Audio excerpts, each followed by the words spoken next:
I didn't mean to invite you. Please leave. That's what my only brother said. The wedding of my only brother. Family event that will only happen once. And I found out I wasn't welcome. Thanks for reading. I felt like I was always the only one left out of family events. It was always okay with me to believe what they said. Maybe they forgot. I would tell myself, it's not about you. That thought stuck with me for too long. Maybe a part of me thought that if I kept being helpful and nice, they'd notice me again in the end. They didn't come to my birthday dinner last year either. I only got a short text from my mom. Samantha, have a great birthday. There are no icons. Not warm. Aunt Hillary was the only one who stood by me. She would call sometimes and ask the one thing that no one else asked. Aren't you lonely? She was the only one who seemed proud of me after I moved out and started my own business. The rest of my family thought that my job as a digital marketer was just playing around with computers. They didn't know that I've been making good money. They never asked and I never bragged. I couldn't believe it when Thomas's wedding invitation came in the mail last month. It was written in gold letters on thick cardstock and said, "You are cordially invited to the wedding of Thomas Anderson and Lucy Gale." The wedding was on May 15th and would take place in a fancy garden in the city, with a reception at a resort by a lake following. My hands were shaking with excitement. This seemed like a sign to me. I spent weeks looking for the most beautiful dress and the best present. I agreed to get my hair cut and my nails done. I had only one thing I wanted for years: to be seen, to be helpful, to be needed. Finally, I thought that time had come. I thought that this offer would finally break the ice between me and my family, that I would finally be seen and feel welcome. I had no idea I was wrong. I drove to Aunt Hillary's house, my heart light, the day before the wedding. She was interested in the surprise gift I was going to give my brother at the wedding. When I got there, she looked a little startled, but she received me with open arms as always. I excitedly gave her a hug and said, "I can't wait for tomorrow." But there was a bit of sadness and guilt in her eyes. "Samantha, how are you? Would you like some coffee?" she asked, and then led me to the living room. Her voice was tense as she spoke. A strange picture album was on the coffee table. I opened it without thinking while she was making coffee in the kitchen. Inside were people you knew. My whole family happy in a lovely garden. Aunt Hillary, where did this come from? When she came back with a coffee tray, I asked. I saw that her hands were shaking a little. "Oh, Thomas got married last week." She was shaky. "Sam, I meant to tell you that I tried to call you but was too scared." My heart stopped. "The wedding?" She sat down next to me and grabbed my hand. "Didn't you think it was tomorrow?" I also couldn't believe they gave you the wrong date on purpose. I spoke out. "I told Thomas and your parents that this was mean." My voice was shaking. But the invite came to me. "I've been getting ready." Hillary's eyes got red with anger. "They left you out on purpose." It almost made me not go.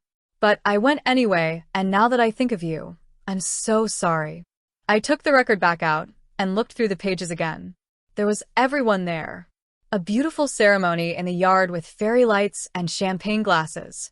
Everyone was dressed to the nines. There were even cousins I hadn't seen in years who lived far away. Vows, speeches, dancing, and group pictures were all part of the event. There were a lot of people there. It was a real wedding.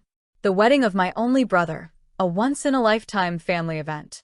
My mouth dried out like desert sand, and my face burned. I stood up and said, "I need to make sure of this." Hillary had a tight grip on my hand. "Samantha, hold on. Know that you're strong before you face them. You've always been. But this was mean. Don't go by yourself. I'll go with you." I took a big breath. "Aunt Hillary, thank you. I have to do this myself, though." She said yes. "Okay. I'm always on your side, though, no matter what. I've always been. I'll always be." After hearing what she had to say, I got in my car and drove to my folks' cottage. My heart was a mess and my mind was going crazy. I don't think I could have been this strong without Aunt Hillary's constant help. She was the only one in the family who ever noticed how alone I'd been. The only one who spoke out against it sometimes. When I got to the cabin, there was my parents' car in the driveway along with a black SUV that I knew. Thomas owned that car. As I opened the door, my hands were shaking. The living room was filled with laughter. There they were, my parents, my brother Thomas, and Lucy, who looked like the bride but wasn't dressed in white. They laughed as they looked at a set of wedding pictures. The talk stopped as soon as I walked in. Everyone looked at me. The room was dead silent for a moment. "Hi, Sam." My mother seemed shocked. "What do you have to do here?" That's what I said, even though my voice didn't sound like mine. She said the wedding was last week. I saw the look that Thomas and Lucy gave each other. Lucy made a thin line with her lips. "Oh yes," my mom said, avoiding my eyes. I thought of the album when I said, it was a beautiful little ceremony. Little. There were over 50 people there. On the spur of the moment, Thomas, who sounded tired, said, "That's right. Because we never meant to invite you." The air changed, and no one stopped him. "We didn't want you ruining our wedding," he said, looking right at me. "You're always quiet and in the background, but things go wrong around you. People don't know what to do when you're around. I wanted one perfect day in my life, and that meant without you." A sharp pain shot through my chest. Every strange look and feeling of being left out that I had brushed off crystallized. "You felt this way for a long time?" I asked. "All of us have," my mom said in a quiet voice. She said it clearly. "To be honest, Samantha, you've always been extra, like a ghost that doesn't leave a trace but still needs to be looked after at family events." Samantha, they don't mean it that way," she said. "They just mean it that way," my father said, cutting me off. "We just wanted to keep the wedding small." My mother spoke over him, cool and collected. I looked at her in shock as she ignored me and cut me out of the conversation. Thomas sighed and said, "Let's end this conversation." "We tried to avoid this," he said, looking at my parents as if I weren't even there. "Take the hint," he said clearly. "We don't want you." No one moved, and I finally said, "I see." I turned on my heel and left the house. Before getting in my car, I called Aunt Hillary and said, "Thank you, Auntie, for always being on my side." "Always, Samantha," she answered softly. "You are my family, and family isn't about blood. It's based on love and honor." Those words stuck with me and gave me the strength to decide what to do next. On the way home, I couldn't stop hearing Thomas's words, "Take the hint." I played them over and over, as if I were an intruder who hadn't seen the signs for years. I felt like it was a burden to think that they still wanted me in their lives. I gripped the steering wheel with hot tears running down my face. It wasn't missing the wedding that broke me. It was knowing for sure that I wasn't wanted anymore. But here's what's important. I'm not someone who wants revenge. That night, I started making plans for something more lasting that they would never expect because they never cared to know the real me. I didn't want to hold on to small grudges or hurt anyone. I just wanted to let go. No more hope. No more showing up with a smile. No more using kindness as a bargaining chip to get a seat at their table. The first step was to get my finances in order. I had a good few years financially because I worked in digital marketing and was pretty comfortable, especially after starting to manage rental properties. I had made some great investments, but no one ever asked me about my life, so they didn't know I had 3 rental properties. They didn't know that I had been quietly helping my parents pay for things like roof repairs, plumbing problems, and even property taxes by giving them grants from my LLC. I didn't need praise. I just wanted to help them because they were my parents. The next day, I called my lawyer, Susan Wong. She's very smart and takes care of my real estate investments. She started taking notes as I told her what was going on. "They've been emotionally abusing you for years, and now, even though they depend on your money, this is how they treat you." "That's right," I said. "I don't think they even realize how much I've supported their lives, but honestly, I don't want to keep doing it." "I need to keep myself safe," Susan said. "We can ask for a restraining order. The court will probably grant it if there's proof of emotional abuse and harassment." I got everything together over the next few days. Emails that were not responded to, screenshots from group chats, photos from the wedding, and, most importantly, an invitation to a wedding that had already happened a week before. After a month, the court granted a temporary protection order. Thanks to Susan's help, I gave formal papers to everyone in the family. It stopped them from physically getting close to me and stopped all internet contact. Also, I officially stopped giving them money to fix up their house by signing papers. The account was frozen. My mom was the first to call. "Sam, what is this?" She cried. "We're your family. Not any longer." I gave a quiet answer. "For years, you've made it clear that I wasn't part of this family. I am now just making it official." "This makes no sense. What did she say we were?" I asked, acting like I don't exist. "Wiping me out? That's how you treat your family? Is this about money? You're mad because we needed your help. I didn't even know you were paying for the repairs until I saw the notice." Those words chilled me. That's the problem. You never understood. I hung up the phone. Then Thomas sent me a bunch of angry texts in which he said he would sue me, called me crazy, and blamed me for our parents' money problems. The most unexpected answer, though, came from my dad. As the rules said, the only way he could get in touch with me was through my lawyer and a written letter. He wrote to Samantha, "I watched in silence as you were pushed out of the family. My fear brought us here. If going to court is what it takes, maybe that's what we deserve. I'm sorry. This might not have happened if I had been a better father." As I read his letter, I felt sorry for him, but the pain was still fresh. The cuts were still very deep. The court order to stay away stayed in effect. Susan answered their many questions about money. They finally realized this wasn't a trick. I was no longer a part of their lives, and I was ready to deal with the things they did and said without thinking. But this was just the start. I was finally ready to do the hardest thing a few days after the protection order was made public. Sue called me that day. "Samantha, about the cottage your folks own. It's legal and ready. You can have it. You are allowed to kick them out. What do you want to do? Can you send the removal notice?" I said without any doubt. That house was the last thing that linked me to them. It wasn't mine at first. The people who owned it before me. After that, it got to my mom. When my parents fell behind on their bills years ago, I bought my mom's share in secret. By law, I owned everything. But no one in the family ever changed what they thought. They took care of it like it was family property. It was used all the time, on weekends, holidays, and even the whole summer. When my parents finally retired and chose to live there full-time, I let them, but that was the end of it for me. I was ready to give it back. The next Monday, another lawyer named Michael Zong and I drove to the house. Just in case, the sheriff came with us. My dad met us at the door when we got there. He looked more aged. His hair was almost white. "Samantha," he said in a weak voice. "Won't you come in?" she asked. "No," I said. Michael shook his head and gave my dad a business envelope. "Michael, please explain." "Mr. Anderson, this is a legal notice that you are being kicked out of this land. You have 30 days to leave and give back the keys." My dad looked at the paper and his hands started to shake. "But this is where we live." "No," I said, keeping my voice quiet even though my heart was racing. "The land here is mine. I gave you approval to use it before, but now I don't let you." Behind the door, my mom showed up. "What's going on?" I asked. "They told us to leave," my dad replied. His voice was shaking. When my mom looked at me, her eyes were filled with pain. "You're kicking us out of our home, our retirement home.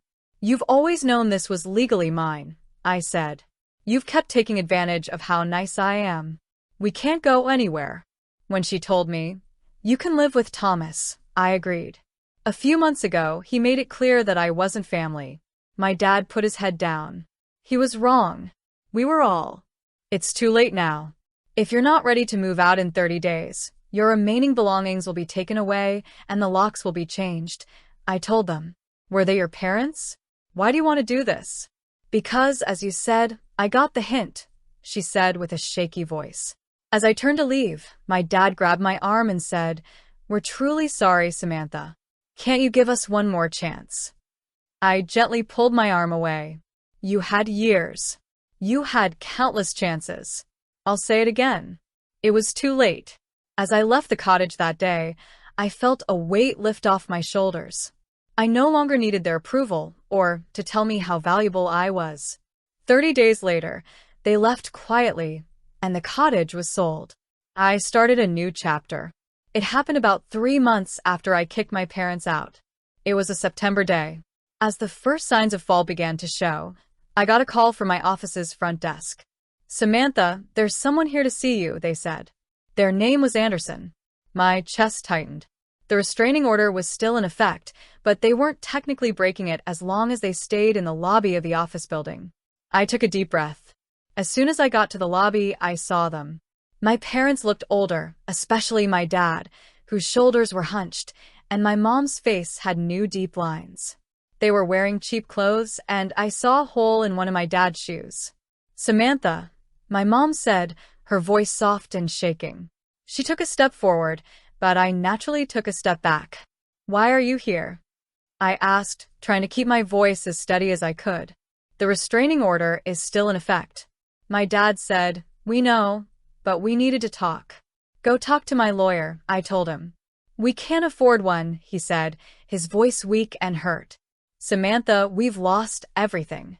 The wedding ring my mother wore was gone, as was the watch my father inherited from his father. Had they been pawned? After we left the cottage, we rented an apartment, but the rent was too high. Then the car broke down, and we couldn't afford the repairs. My savings ran out," he said, ending the sentence. My mother said, "We tried staying with Thomas, but things aren't going well with him and Lucy. They have their own problems." My father added, "We're living in a motel now. We can afford maybe one more week. After that, we don't know." My mother's eyes filled with tears. "Samantha, I know you'll help. You've always been a good girl, so caring. You've always looked out for us." I said quietly, "Always forgotten, though." "Can't we just put the past behind us?" my mother begged. "We're your parents." I looked out the big lobby window at the golden leaves on the street. It would be so easy to go back and help them, give them the money, and solve their problems like I used to. I almost gave in because their pain made me feel bad, but then I remembered what Hillary had said. "Samantha, take care of yourself. If they won't treat you like family, you don't have to treat them like family either." "I can't help you," I said, even though those were simple words that were very hard to say. "I'm not your bank," my dad said. I told him, "I'm not your parent, and as Thomas said, I'm not your family. So I don't owe you any family duties." My mom started to cry. "We were wrong. I admit it. Please give us another chance." "There are no more chances," I told her. "I'm done." I walked away from them and toward the elevator. I felt sad and relieved at the same time. "Please let us stay at least one night." My father called out from behind me, but I didn't answer. I pressed the elevator button, and before the doors closed, I could hear my mother crying. I started crying too, but not because I was sad. I was crying because I was finally choosing to respect myself. That night, I called my Aunt Hillary and told her that my parents came to my office and asked for money, but I said no. She said that must have been hard to make, and I agreed. But I think it was the right choice. It's time for me to start living my own life. "You're right, Samantha," Hillary told me. "Your life belongs to you." A month later, Lucy sent me a message. "I've decided to leave Thomas." She wrote, "I've started the divorce process. After seeing how he treated you and how he dealt with things when your parents were having trouble, I finally saw who he really was." "That must be so hard," I replied, surprised by how much I felt for her. "He's changed completely. He's been getting worse ever since I brought up divorce. He quit his job. He's had too many drinks. Last week, he lost his job." I was torn inside as I looked out the window. "Girl, let me say this. We made a mistake when we left you out of the wedding. It was a mistake for me to follow Thomas." I sat for a long time after reading her message. What my brother was going through didn't make me happy or satisfied. There was a strange lack of anything instead. He was now having to deal with the results of his decisions, just like I had for a long time. I went by Thomas's place that night. The windows were not lit up. The box was full to the brim with mail. I took a moment to think. I wasn't sure if I should knock. "Did you want me to say something? Some help I could give?" But I kept going. I didn't have to feel his pain. It was time for him to learn that everyone is responsible for what they do. My life took on a new flow as fall turned into winter. There was good work going on at the digital marketing company. I was given my own team and was being made vice president. The time and energy I used to save for my family, I now put into my job and the things I love. Aunt Hillary stuck by my side. She called me every Sunday and stayed at my place sometimes. She often said, "It's beautiful to see your life grow." The past didn't go away completely, though. There was a letter in the mail one morning in December written by someone I knew. It was my dad's fourth letter in 3 months. From the first one, I could tell the tone had changed. At first, it was a desperate plea. Over time, it brought a deeper sense of thought. I made coffee, sat by the window, and opened the letter. They were now living in a small room. My dad got a part-time job at a nearby hardware shop. My mom started working at a center for seniors, and they were still going to therapy. I put the letter down on my lap and looked out the window. His words were different with each letter. They stopped pleading for help or forgiveness. They talked about change and how I was becoming more aware of how wrong everything had been and how I had been treated. He seemed to be getting better in therapy. He was beginning to understand how bad what I'd been through was. I still hadn't answered any of his letters. Aunt Hillary called me that night. "Yesterday, your dad called me. Samantha, he is changing." I said, "Honestly, I believe that. But it's still too early to make peace." She said, "Of course. There is a time for everything. Now is your time. You can choose if they belong in your life again." She said she would come over for dinner next week after we talked for a while longer. I stood by the window again after we hung up. Through the snow, the city lights gave off a soft glow. Things are strange in life. I would have done anything a year ago to be liked by my family. I had tied my worth to what they thought of me. I no longer see things the same way. My worth comes from inside me. I know how to love, care for, and keep myself safe. There may come a time when I can make peace with my dad. It could be with family, but if it does happen, it will be fair. I will never let them tell me how much I'm worth again, and I will never be hidden again.